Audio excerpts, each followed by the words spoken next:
انتہائی دکھ اور اذیت کے لمحات سے گزرتے ہوئے یہ جو الفاظ میری زبان سے ادا ہو رہے ہیں کہ بدبخت آل سعود نے جس طرح آل محمد کے بغض میں میری پاک مرشدزادی اور رسول خدا کی بیٹی کا روزہ مبارک شہید کیا، جس کا زخم آج بھی ہر عزادار حسین کے دل میں ایک قبر کی مانند ہے، اور دکھ لگتا ہے جب بھی یہ اذان آتے ہیں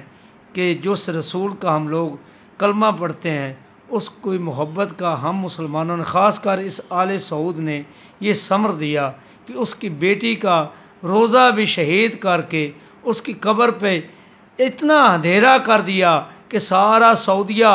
تباہ ہو جائے۔ میری تو دعا ہے کہ سارا سعودیہ روشن ہوتا ہے، لیکن جو میری پاک مرشدزادی کا روزہ مبارک ہے اس پہ اندھیرا ہوتا ہے، اور دل کیوں نہ ماتم ہم کریں، کیوں نہ تبرہ ہم کریں ان ظالموں پہ جنہوں نے ہمارے رسول خدا کی عظیم بیٹی